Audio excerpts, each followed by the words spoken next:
오늘 갈라디아서 5장 16절에서 26절 말씀을 본문으로 성령을 따라 행하라 라는 제목으로 하나님의 말씀 같이 은혜를 나누도록 하겠습니다. 우리 신앙생활의 목적은 구원이고 구원의 완성은 천국 입성입니다. 교회를 왔는데 구원을 받지 못한다면 헛수고일 뿐만 아니라 범죄입니다. 구원받지 못한 사람은 삶의 죄의 열매가 주변에 악으로 나타납니다. 그래서 예수를 믿고 구원받아야 할 다른 사람들의 구원의 문을 막게 됩니다. 거듭나고 구원받아 천국의 관점을 갖게 되면 신앙생활의 이유와 목적을 분명히 알게 됩니다. 우리 모든 신앙생활은 영원한 천국에서 영원히 할 일을 이 땅에서 연습하는 것입니다. 천국을 분명히 알고 천국에 들어가는 삶을 살아야 제대로 된 신앙생활을 할 수 있습니다. 일생에서의 삶이 이생의 삶에 맞닿아 있는 것처럼 천국의 삶은 지금 우리의 삶과 맞닿아 있습니다. 일생에서 육체를 만들어 이 땅에 태어나는 것처럼 이 땅에서 건강한 영혼을 만들어 삼생인 영원한 천국에 가는 것입니다. 천국에서 하는 것들을 지금 만들기 위해 교회 생활하는 것을 명심하고 성경대로 또 영적 리더의 가르침에 따라 바른 교회 생활하는 은혜가 있기를 바랍니다. 지난 10주간 동안 우리가 주일 말씀을 통해서 구원론에 대한 말씀을 들었습니다. 지난 주일 예배를 통해서 목사님께서 정리해 주신 구원론의 말씀의 결론은 첫 번째, 천국과 지옥은 하나님이 선택하는 것이 아니라 자신이 선택하는 것이라는 것이죠. 우리는 천국을 선택하고 천국에 들어가야 합니다. 천국을 결심하지 않으면 지옥을 결심한 것입니다. 두 번째, 하나님은 우리 모두가 천국에 가기를 원하신다는 것입니다. 하나님의 뜻은 악인이라 할지라도 죽지 말고 돌이켜서 천국에 가는 것입니다. 날마다 천국을 선택하고 천국길을 가야 합니다. 세 번째, 마지막 때의 특징은 점점 더 결심이 안 되는 것입니다. 내 인생에서 돌이키기 가장 좋은 때가 바로 지금이라는 것입니다. 지금 돌이켜야 합니다. 네 번째, 주님은 주님께로 오는 자를 결코 내쫓지 않으십니다. 오늘 우리가 결코 지옥에 갈 수 없다는 마음을 가지고 천국 가기를 소망하며 주님께 도움을 구하면 주님께서는 결코 우리를 내쫓지 않으십니다. 지금까지 어떻게 살아왔을지라도 오늘부터 제대로 천국길을 가기 원한다고 고백하는 은혜가 있기를 바랍니다. 그럴 때 셀교회가 도와주고 또 성령께서 도와주시고 주의 말씀이 우리 가운데 있어서 말씀으로 인도함 받게 될 것입니다. 다섯째, 우리끼리만 천국 갈 수 없습니다. 우리 주변에 아직도 많은 영혼들이 남아 있습니다. 그들을 천국 보내기 위해 전도해야 합니다. 때가 점점 악해집니다. 오늘보다 내일이 더 전도하기 어려운 날입니다. 오늘 복음 증거하고 오늘 주님께로 돌아오고 오늘 천국길을 가기로 결단하고 결코 지옥에 가지 말고 우리 모두 천국에서 만나는 저와 여러분들 되시기를 예수님 이름으로 축원합니다. 우리는 예수님을 나의 주인으로 믿고 또 내 마음에 모셔 새로운 피조물로 거듭남으로 구원의 여정을 시작하였습니다. 이 시작은 성령님의 역사입니다. 우리가 거듭나서 자라나고 완성되는 신앙생활의 모든 과정을 주관하시고 인도하시는 분은 바로 성령님이십니다. 성령님이 없어도 성경을 읽을 수 있고 또 성령님이 없어도 교회 생활을 할 수도 있습니다. 그러나 성령님 없이 거듭날 수 없고 성령님 없이 자라날 수도 없고 성령님 없이 결코 천국에 들어갈 수 없습니다. 성령 없이 신앙생활 불가능합니다. 우리 그리스도인은 그리스도의 영을 가진 사람입니다. 로마서 8장 9절에 누구든지 그리스도의 영이 없으면 그리스도의 사람이 아니라고 말씀합니다. 또한 고린도전서 12장 3절에도 성령으로 아니고는 누구든지 예수를 주시라 할 수 없느니라고 말씀하셨습니다.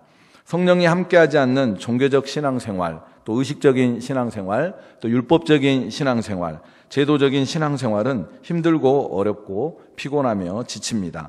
신앙생활 자체가 무거운 짐입니다. 그래서 끝까지 완주할 수 없습니다. 그러므로 성령을 따라 행하는 것이 성공적 신앙생활의 비결이며 풍성한 은혜의 삶을 누리는 첩경이 될 줄로 믿습니다. 본문의 16절에서 너희는 성령을 따라 행하라는 말씀을 들을 수 있는 귀가 여러분에게 열려지기를 바랍니다. 성령을 따라 행하면 위축되거나 시리에 빠지거나 낙심하는 일이 없습니다. 성령을 따라 행하는 삶에는 결코 실패가 없습니다. 항상 새 힘을 얻게 되고요, 새 용기를 얻고 또 새로운 능력을 얻고 사명을 깨달아 하나님이 기뻐하시는 뜻을 따라 살아갈 수 있게 됩니다. 그러기에 성령을 따라 우리는 성령을 따라 살아야 하겠습니다. 그렇다면 성령을 따라 행하면 어떤 역사가 일어날까요? 첫 번째로 성령의 인도를 받게 됩니다. 빌만이라고 하는 복음성가 가수가 어느 날 놀라운 공연을 했습니다. 관중들은 큰 감동을 받았습니다. 그는 여러 번 앙콜에 응답한 뒤 공연을 마치고 분장실로 들어왔습니다. 이때 한 여인이 그를 기다리고 있었습니다. 그녀는 청각장애, 언어장애, 시각장애를 가진 사람이었습니다. 그녀는 빌만의 노래를 들을 수 없었습니다. 그런데 자신 앞에서 한 곡만 불러달라고 부탁을 합니다. 그는 그녀 앞에서 기꺼이 노래를 불러주었습니다. 그가 부른 노래는 너 거기 있었는가라는 찬송가, 지금 통일찬송가로 147장이죠. 이 소리를 들을 수 없었던 그녀는 빌만의 목에 손을 대고 감각으로 노래를 들었습니다. 가사가 이렇습니다. 주가 그 십자가에 달릴 때 때로 그 일로 나는 떨려 거기 너 있었는가 그때에. 듣고 있던 그녀의 눈에 눈물이 흐릅니다. 옆에서 통역하는 사람이 노래가 계속될 동안 그녀의 심정을 빌만에게 말해주었습니다. 네, 그렇습니다. 나도 자리에 있었습니다. 그 광경을 믿음으로 보았습니다. 나는 구원을 받았습니다. 주가 죽을 때 그리고 살아날 때 나는 거기 있었습니다. 그리고 보았습니다. 나는 한때 스스로 목숨을 끊으려 했지만 이제 성령의 인도를 얻었습니다. 내가 살아 숨쉬는 동안 성령의 인도를 받고 살게 될 줄로 믿습니다. 라고 고백하였습니다. 이 여인이 바로 그 유명한 헬렌 켈러였습니다. 그녀는 보지 못하고 듣지 못하고 말하지 못하는 삼중고의 아픔을 딛고 성령의 소욕을 이루기 위해 평생을 싸우며 살았습니다. 그녀의 글과 강연을 통해서 얼마나 많은 영혼이 깨어났던지, 또 얼마나 많은 영혼이 하나님을 만나게 되었던지, 이날 분장실에서 노래한 빌만도, 또 노래를 듣던 헬렌 켈러도 모두 성령의 인도를 받던 사람들이었습니다. 여러분도 성령을 따라 행함으로 성령의 인도하심을 받고 살아가는 은혜가 있는 그런 은혜로운 성도님들 되시길 바랍니다.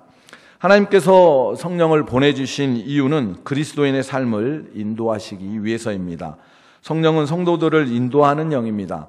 그러므로 그리스도인들은 성령의 인도를 받고 그 인도하심에 따라야 합니다. 이때 성령이 지배하고 다스리시는 것은 억압적인 다스리심이 아닙니다. 자유와 행복의 다스림입니다. 요한복음 16장 13절 우리 한번 같이 읽어보겠습니다. 요한복음 16장 13절 말씀 시작. 그러나 진리의 성령이 오시면 그가 너희를 모든 진리 가운데로 인도하시리니 그가 스스로 말하지 않고 오직 들은 것을 말하며 장래일을 너희에게 알리시리라. 진리의 성령이 오시면 그가 너희를 모든 진리 가운데로 인도하시리니. 오늘 본문 또 18절에 이렇게 말하죠. 너희가 만일 성령의 인도하시는 바가 되면 율법 아래 있지 아니하리라. 즉 사도 바울은 자신의 마음대로 행한 것이 아니라 언제나 성령의 인도하심을 받고 행했습니다. 세상 사람들이 마귀가 심어놓은 세상의 풍조와 정욕의 지배를 받고 산다면 성도는 성령의 지배를 받고 사는 사람입니다. 성령께서 이끌어 주실 때 그 성령의 인도함을 받고 우리는 살아가는 것입니다.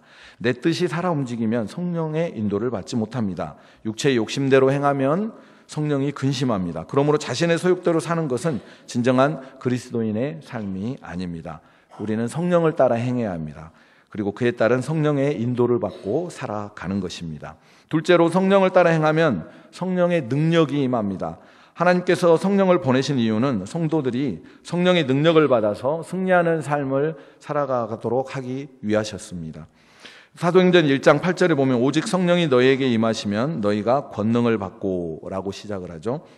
성령의 능력을 힘입고 살아야 그리스도인의 사명을 감당하게 됩니다. 땅끝까지 이르러 그리스도의 증인된 삶을 살게 됩니다. 그러나 자기 힘으로 살아가는 사람은 한계에 부딪힐 수밖에 없습니다. 신앙생활을 자기 힘으로 하려고 하니 자꾸 문제가 생깁니다.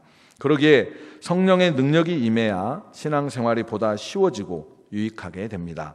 하나님의 일은 결코 요령이나 인간적인 생각으로 해서는 안 됩니다. 인간적인 방법으로는 더욱 안 됩니다. 오로지 성령의 능력을 받아 일해야 합니다. 성령의 능력으로 살고 또 성령의 능력으로 섬겨야 합니다.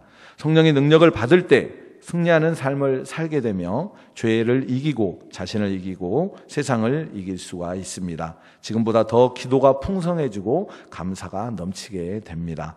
기쁨이 용솟으며 참된 평안과 자유를 누릴 수 있게 됩니다. 그러므로 성도는 성령의 능력이 임하도록 성령을 따라 행하며 살아가야 하는 것입니다. 세 번째로 성령을 따라 행하면 성령의 열매가 맺힙니다. 유명한 전도자 휘필드가 어떤 사람으로부터 이런 질문을 받았습니다. 목사님, 저쪽에 서 있는 저 남자가 크리스찬인가요? 하고 물어봤다는 것이죠. 그러자 휘필드는 잘 모르겠습니다. 아직 그 부인 되는 사람과 대화를 나눠보지 않았거든요. 라고 대답을 했다는 것입니다. 그의 말에 참 깊은 진리가 숨겨져 있습니다. 교회에 다니면서 입으로 주여 주여 한다고 다 크리스찬이 아니라, 크리스찬인지 정확히 하려면 가정에서 그의 삶의 열매가 어떻게 나타나고 있는지 그 안으로부터 들어봐야 한다는 것입니다. 오늘 본문 22절에서 23절에 보면 성령의 열매에 대해서 이렇게 나와 있죠. 성령의 열매는 사랑, 희락, 화평, 인내, 자비, 양선, 충성, 온유, 절제, 이렇게 나와 있습니다. 그 열매들을 나열한 것 앞에 19절에서 21절에 보면 육신의 일이 나오죠. 육체의 일, 음행, 더러운 것, 호색, 우상숭배, 주술, 원수 맺는 것, 분쟁, 시기, 분냄, 당짓는 것, 분열함, 이단, 투기, 술취함, 방탕, 이런 육의 일들이 이런 육의 일들이 나열되어 있습니다. 이 성령의 열매와 육의 일을 대립시키고 있는 것이죠. 여기서 육의 일들과 성령의 열매들 사이에 본질적인 차이점이 발견됩니다. 육의 일들은 만들어지는 것이라면 성령의 열매는 자라나는 것이라는 것입니다. 그러므로 우리가 성령의 열매를 우리가 만들 수 없습니다. 단지 그것을 자라게 할 뿐입니다. 만드는 것과 자라는 것의 차이는 무엇입니까? 자란다는 것은 누군가에 의해 커가는 것이고, 만든다는 것은 당사자의 의도가 들어가는 것을 의미합니다. 즉 성령의 열매는 우리가 의도적으로 만들 수 있는 결과가 아니라 성령을 행하며 따라 살아갈 때 하나님께서 맺게 해주시는 열매인 것입니다. 사도 바울은 오늘 본문 21절에 육체의 열매라 하지 않고 육체의 일이라고 말한 것도, 육체의 일은 자신이 만드는 것이지만 성령의 열매는 하나님께서 맺게 하심으로 우리 안에 자라는 것임을 강조한 것입니다. 그러기에 성령의 열매는 하나님께서 우리의 인격과 삶 속에 그리스도의 성품을 옮겨 심는 것과 같습니다.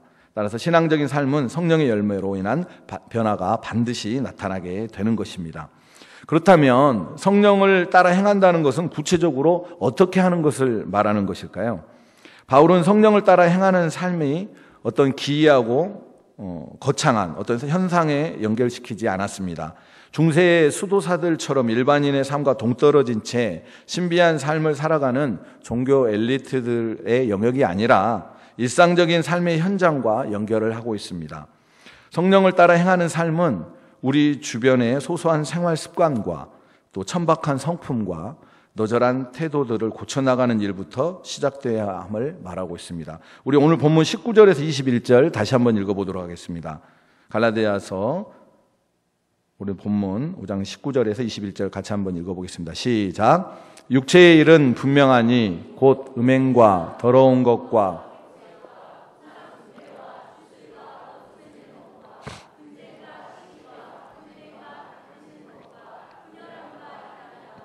투기와 술취함과 방탕함과 또 그와 같은 것들이라.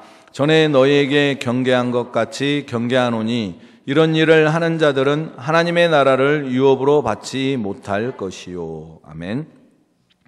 여기에 나온 육체의 일들로 나열된 목록이 바로 나의 죄를 지적하고 있음을 인정하고 회개하는 것, 그 첫걸음, 이게 우리가 성령을 따라 행하는 첫걸음이라는 것입니다.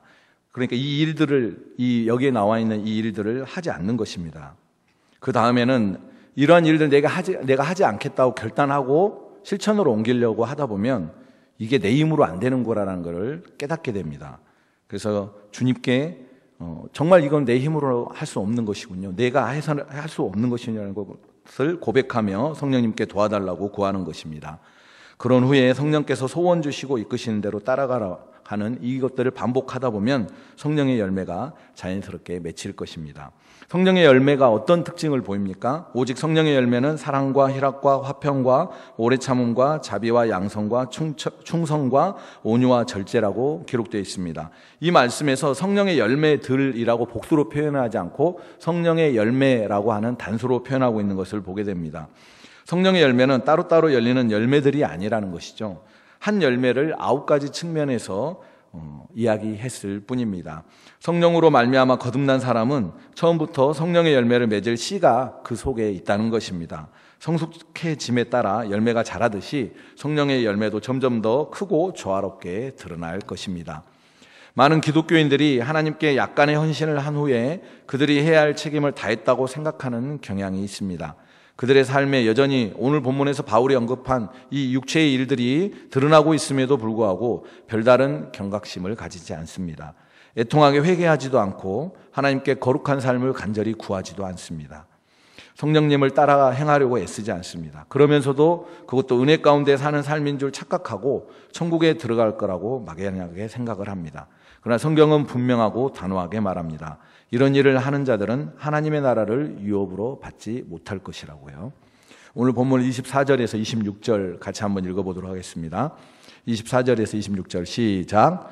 그리스도 예수의 사람들은 육체와 함께 그 정욕과 탐심을 십자가에 못 박았느니라. 만일 우리가 성령으로 살면 또한 성령으로 행할지니 헛된 영광을 구하여 서로 노엽게 하거나 서로 투기하지 말지니라. 아멘. 그리스도 예수의 사람들은 육체와 함께 그 정과 욕심을 십자가에 못 박은 사람들입니다. 이제 그는 정과 욕심을 쫓는 사람이 아닙니다. 우리는 성령으로 살면 또한 성령으로 행할 사람들이 된 것입니다. 만일 적극적으로 성령을 따라 행하지 않으면 자연스럽게 육체를 따라 행하게 되어 있습니다. 필연적으로 하나님의 영광이 아닌 헛된 영광을 추구할 것이며 결국 서로 노엽게 하거나 서로 투기할 것입니다. 절제하는 모습 대신 육체의 기회를 따라 방종한 모습으로 드러날 것이고 이웃을 사랑으로 섬기는 대신 경쟁하며 다투는 모습이 나타나게 될 것입니다. 율법을 문자적으로 잘 지키고 있는 것처럼 보일지라도 실상은 율법의 정신을 모두 무너뜨리며 사는 모습이 될 것입니다. 교회에 나오는 것으로 할 바를 다했다고 생각할 것이 아니라 성령의 열매를 통한 삶의 변화가 보여야 합니다. 아직도 자기 중심적으로 살면서 육체의 일만 행하고 있다면 이는 육신에 속한 그리스도인들입니다. 거듭나지 못한 그리스도인일 것입니다. 먼저 육체의 일을 버려야 합니다. 육체의 욕망을 따라 살던 이기적인 삶을 회개하여야 합니다. 그 행위에서 벗어나야 합니다. 누구든지 그 속에 들어있는 악을 쏟아내지 않고서는 성령의 열매가 절대로 맺힐 수 없음을 알아야 하는 것입니다. 우리는 이미 예수 그리스도와 함께 십자가에 못 박힌 사람들입니다. 그러므로 자신을 십자가에 못 박고 성령을 따라 행하며 살아야 합니다. 그때 비로소 성령의 열매가 나타나게 될 것입니다. 그 열매가 삶과 인격 속에 나타납니다. 부디 우리 모두가 성령을 따라 행하며 사는 은혜가 있기를 바랍니다. 그리하여 성령의 인도하심으로 또 성령의 능력으로 성령의 열매를 통하여 하나님께 영광을 올려드리고 천국까지 가는 구원의 여정을 완주하게 되는 복된 성도님들 되시기를 예수님의 이름으로 축원합니다.